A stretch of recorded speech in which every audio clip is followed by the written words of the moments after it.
고관절 골절만큼이나 고관절에 많이 발생하는 질환이 또 있거든요. 바로 고관절염입니다. 네, 아까 이제 이재용 아나운서께서 다친 다음에 계속해서 아프다라고 얘기하셨는데 사실 이때는 고관절염일 확률이 더 높아요. 고관절염 같은 경우는 원인에 따라서 1차성과 2차성 퇴행성 고관절염으로 나눌 수 있는데요. 1차성 퇴행성 고관절염은 우리가 흔히 생각하는 것처럼 노화로 인해서 많이 사용을 하다 보니까 연골이 마모되고 그로 인해 좀 점차적으로 불편감이 좀 증가하게 되는 그런 증상을 가지고 있는 질환이라고 생각하시면 되고요. 2차성 퇴행성 고관절염 같은 경우는 특정 질환이나 외상이 원인이 될 수 있습니다.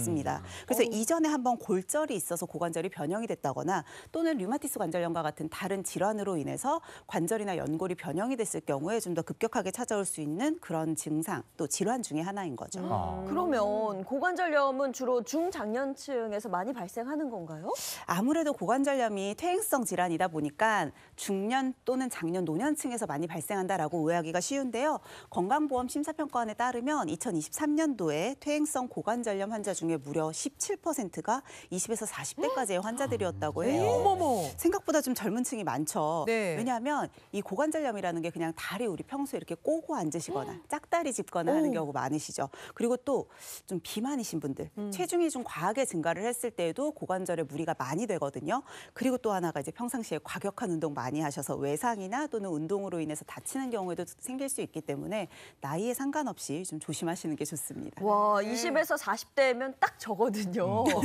저도 조심해야 합니다. 이렇게 전 연령대가 주의해야 하는 고관절염. 그래서 고관절염에 걸린 건지 자가진단 이 테스트를 준비했는데요. 시청자 여러분도 보시면서 한번 해보시면 좋을 것 같습니다. 보여주세요.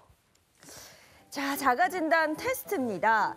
허리를 치료했는데도 엉덩이 부위가 여전히 불편한 경우, 또 가만히 있을 때는 괜찮아도 움직이기 시작하면 불편해지기 시작하는 경우, 또 잠자리에서 일어나려고 할 때 굳어있는 느낌이 드는 경우입니다. 저는 3번이는 좀 해당되는 것 같아요. 가끔씩 이제 아침에 일어나면 뼈가 굳어있는 느낌 받을 때 있거든요. 그래요? 그거 너무 많이 자서 그래요. 명쾌한 해답을 얻었네. 계속해서 다음 문항 보겠습니다. 네, 다음 문항 한번 보겠습니다. 자, 4. 양말을 신으려고 몸을 웅크리고 있는 것이 어려운 경우. 5. 한쪽 다리로 지탁에 오래 서 있거나 점프가 어려운 경우. 6. 다리를 돌리거나 책상 다리 자세를 취할 때 통증 혹은 걸리는 느낌이 있는 경우. 7. 자주 음주를 하는데 어느 순간 고관절 부위 통증이 발생하는 경우입니다. 아니 저는 근데 자주 음주를 하는데 통증은 없어요. 그건 아니죠. 네. 이번에는 저 처음으로 하나 정도 해당되는 것 같아요.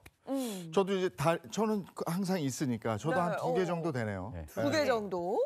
이 문항 중에서 2개 이상에 해당된다라고 하면 이 고관절염을 의심해 볼 수 있긴 합니다. 이제 걸려서. 그렇기 때문에 병원에 가셔서 한번 검사해 보시는 게 좋을 것 같습니다. 이거 무슨 검사를 합니까? 뭐 엑스레이도 찍고 엑스레이에서 좀 이상 소견이 보이면 정밀 검사 MRI를 찍어보기도 합니다. 근데 이렇게 고관절 건강을 지키려면 어떻게 해야 돼요? 중요한 게 바로 이제 생활 습관인데요. 우리가 이제 쪼그려 앉거나 이 양반다리 하면서 이제 오랜 자세를 유지하는 경우들 있죠. 그럴 경우에 고관절의 압력이 높아지기 때문에 피하시는 게 좋겠고요. 보시면 이제 평상시에 다리 꼬고 앉으신 분들 되게 많습니다. 그렇죠? 다리를 꼬고 앉게 되면 고관절 주변의 근육이나 인대 이런 것들이 과도하게 긴장되기 때문에 건강을 해칠 수 있기 때문에 이 자세 또한 피하시는 게 좋겠습니다. 또 하나 중요한 게 적절하게 체중을 좀 관리를 하셔야 됩니다. 아까도 말씀드린 것처럼 고관절은 우리 몸 전체의 체중을 지탱하고 있거든요. 그렇다 보니까 체중이 증가를 하면 관절이 받는 부담은 2배, 4배 더 증가할 수밖에 없어요. 그래서 우리의 관절 건강을 위해서라도 늘 적정 체중을 유지하려는 노력이 필요합니다. 고관절 통증에 도움이 되는 혈자리가 또 있습니까? 네, 제가 아마 준비를 했는데요. 이것은 이제 한의원에서 사용하는 혈자리가 그려진 인형, 신구 동인이라고 합니다. 먼저 고관절에 도움이 되는 혈자리 3군데를 제가 알려드릴 텐데요. 먼저 환도혈입니다. 어르신들 환도선다라고 표현한 부위가 바로 이 부위입니다. 환도선다. 이 고관절 부위에 보면요. 위치는 꼬리뼈와 이 대퇴골 대전자를 이었을 때 3분 후 바깥쪽으로 3분 후 1 지점이 위치한 곳이 바로 환도혈입니다. 환도혈. 환도혈은요.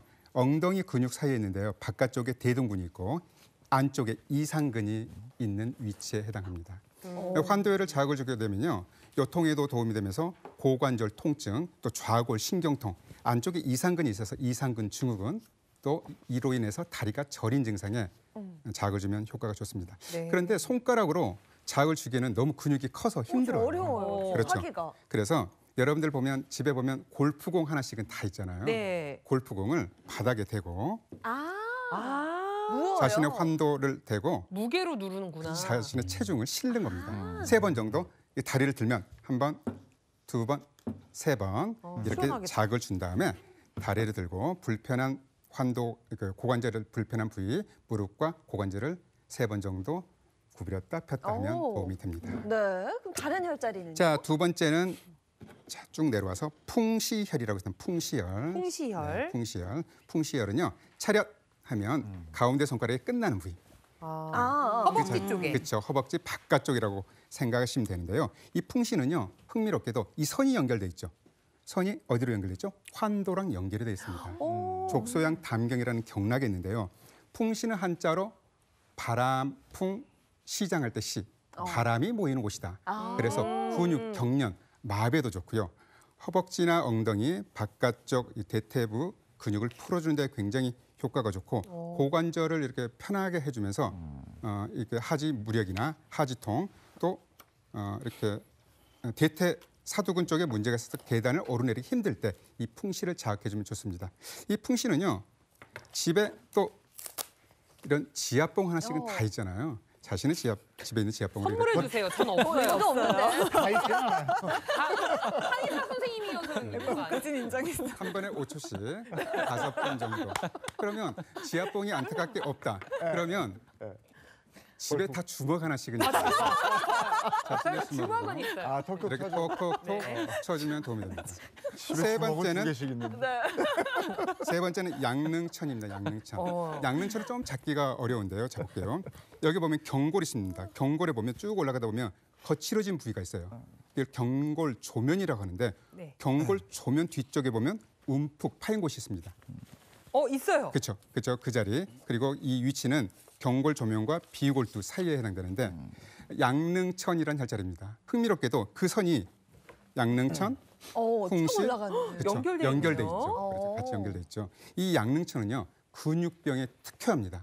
근육경련, 근육마비, 근육통에 좋고 네. 또 근피로, 또 고관절 통증에 이 양릉천을 자극해주면 좋습니다. 아까 말씀드렸듯이 집에 하나씩 있는 지압봉, 이 지압봉을 쓰면 주먹으로 톡톡톡 좋겠습니다. 네. 하나씩 있는 주먹으로 꼭 한번 해봐야겠어요.